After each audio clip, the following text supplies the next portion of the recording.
you. Hello. Can you hear me well? Yes. That was all my motivational energy for today. I'm sorry that I've done it. Okay, so Helena Velena was among the founders of the punk movement in Bologna, Italy, in the late 70s. She was playing with her band Rough Punk, organizing performances and playing gigs in abandoned factories and squatted houses. She was living a unique moment in art and history. 10 years later, she's sitting on her chair in an office. She runs a punk record label and a communication agency called Attack Punk. She has employees. On June 19, 1988, a music TV channel is broadcasting an interview to her, and the reporter makes a poisonous biting question. A business, an office, many projects, a structure. Did you imagine 10 years ago that this would have happened? She replies, quite annoyed. Non pensavo potesse avvenire, ma auspicavo che dovesse avvenire, assolutamente. I never thought it could happen, but I always felt it had to. So, it eventually happened. Audio is not the nice, cozy place it used to be 10 years ago. Exactly 10 years ago, I made a documentary called A Questo Punto, At This Point. It was the first time that I felt the style I was looking for finally had the shape I wanted it to have. Italian Public Radio broadcasted it, I've been finalist to the Prix Europa in Berlin, and for the first time I brought my audio craft outside the Italian borders. And for the first time again, I met amazing radio producers from different countries, all bringing amazing pieces to the radio table. People of my age trying to put all the efforts to make a shift in paradigm in audio in the digital era and try to do something new. All enthusiastic in playing their role in what we used to call the radio revolution. And thanks to those days in Berlin, I had the chance to spend the most exciting years of my life. I was lucky enough to live a unique moment in art and history. And it has been a dreamy, hard and joyful ride. But those years are gone now. There's the thing that happened, if I have to tell you a little bit about the State of the Union. The radio revolution is over. Radio Revolution officially ended in February 2019 when Spotify acquired Gimlet Media for something like $260 million. That it's a nonsense amount of money if you think about your personal balance. The Radio Revolution is so over that the ones who handed it rebranded it as Podcast Revolution so they could sell it better. But 10 years ago, 8 years ago, 6 years ago, we couldn't care less about podcasting, about a distribution technology, about the revenues, the CPM, the downloads, the programmatic, the dynamic, the whatever. What was important to us was the craft, the content, the intimate connection with the listener. We just cared about our thing and the few amazing people who were willing to listen to it. And, sometime, donate us a little of their money to make more stuff. If I have to be honest, for me, personally, the environment I'm living in now is better than the one I used to live in 10 years ago. I don't miss the time when I had to choose between paying taxes or going to an international festival, when I had to work until 5 in the morning as a bartender to wake up a few hours later to write and record, when I had to choose between doing groceries or buying a train ticket to go interview someone. Today, I can make a decent living with audio, and I'm happy about it. I have options now that I didn't have before.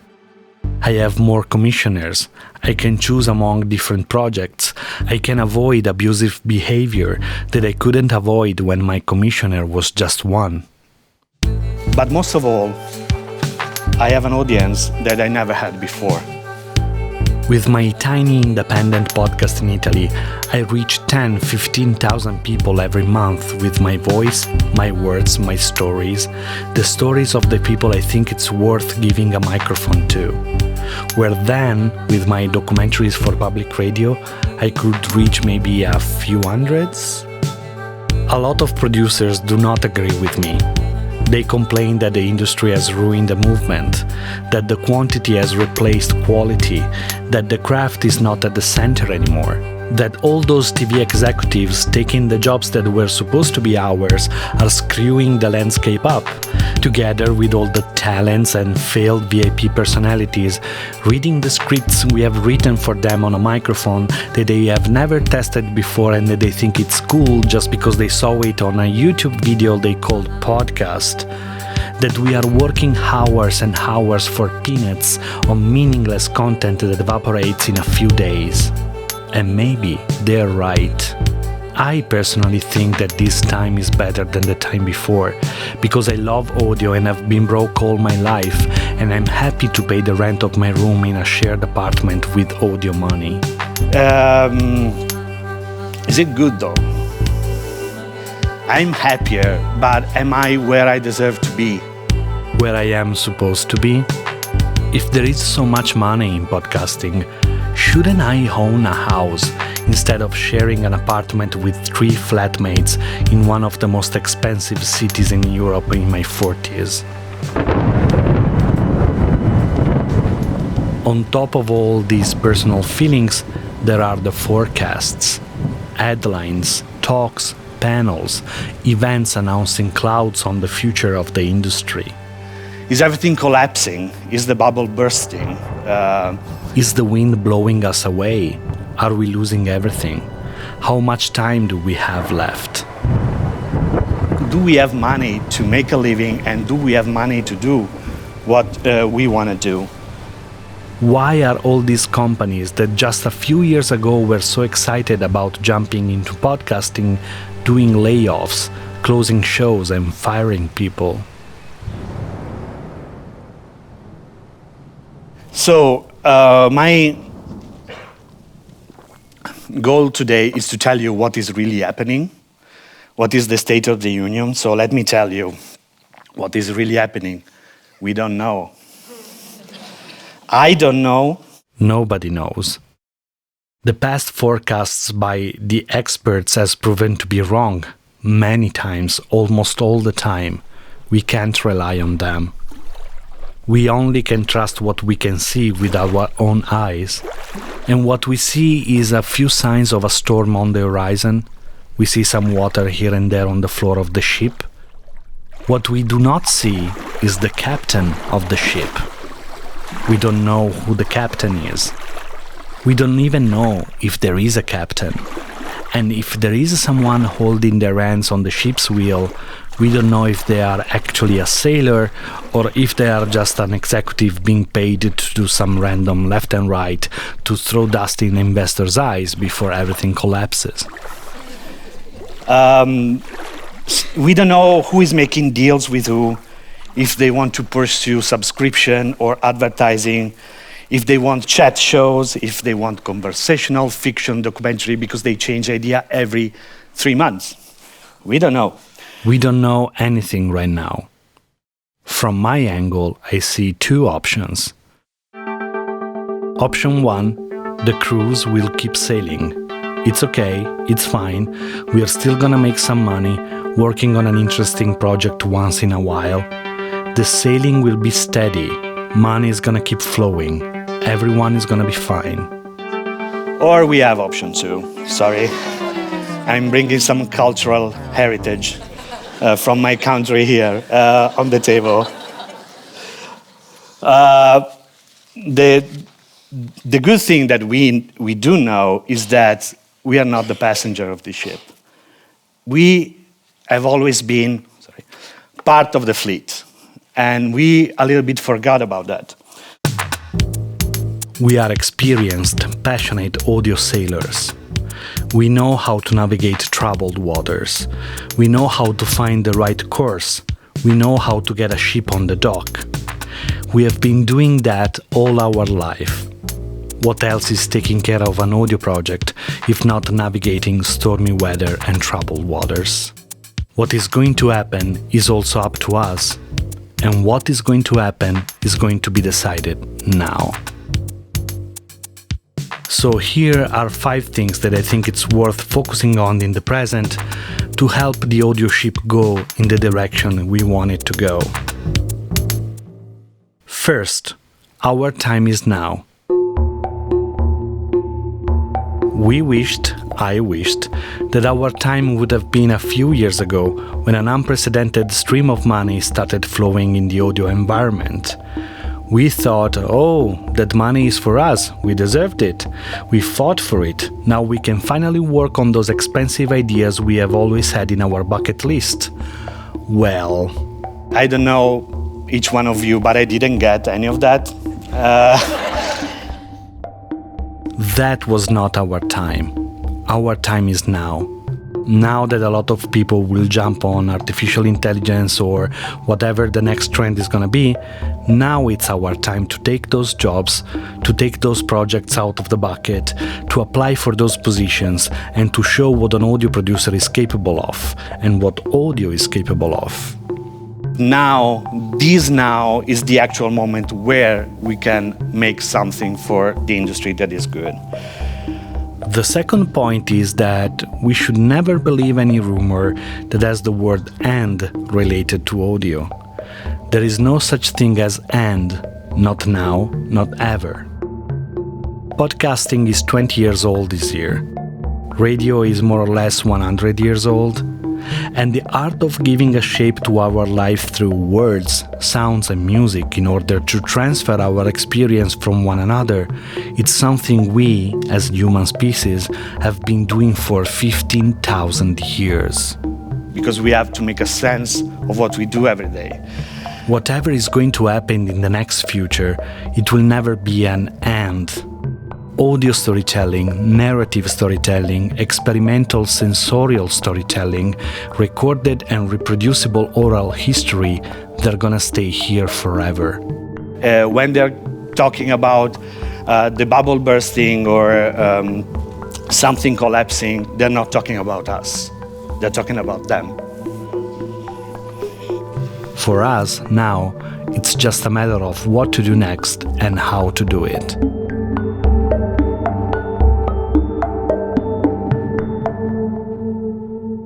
Point 3. Money has corrupted us, or at least... Money has corrupted me a little. I've never seen it before. When I saw it, it was really fascinating. And attractive. I took jobs just because there was money involved, without asking myself what kind of job I was carrying on. Audio is not about money. Audio is about stories that are worth telling. Our listeners don't care about how much money we do with podcasting. They care about listening to something that is worth their time, their attention, their tears, their laughs. I'm not saying that money is not important. I come from a low-income family and I had to find money for everything I did in my life. Not talking about money is a privileged angle that I can't afford to take. What I'm saying is that money shouldn't be the starting point of a conversation. To make money shouldn't be the goal, it should be the consequence. Money, it's not the thing the conversation should be about. The conversation should be about making something that has a meaning. If we can make something that has a meaning to our listener, I'm sure money will come eventually. And point 4 is connected to this. It's design time. A real conversation about design in audio has never happened. We are asking ourselves if there's gonna be an audio industry. All those big venture capital companies that jump onto audio probably will not gonna exist anymore, or not in the shape we have known them so far. But that does not mean that we'll not have a living industry of audio in the future, in the same fashion that a book industry exists, a music industry or a TV industry exists. And if for the first time an industry of audio is gonna set up and stay, it's time to do what the Bauhaus movement did 100 years ago. To give industrial production a goal to make people's life better, I don't think that so far we have made the listener's life better. Audio and radio have always been a handicraft matter so far. Now this new industry is just doing mass production, trying to shade quality with quantity, releasing low-end series or always-on podcasts with no design, no thinking behind them. It's time to start a discussion about the audio design and the meaning of it at an international level. It's up to us to blend together art, craft, design and production and think about audio project on a large scale. And please, can we just stop organizing those useless awards funded by companies that reward themselves and their embarrassing originals? Let's meet and talk about giving our products a meaning, about designing the future, about giving the listeners' time a meaning. And we are the only one capable of doing stuff that has a meaning in audio. And the last one. I have a little handwritten sign in my studio that I hanged on a wall a few months ago when I felt a bit lost on what I wanted to do. It's a short quote from Donald Glover, actor, musician and creator of Atlanta, the TV series.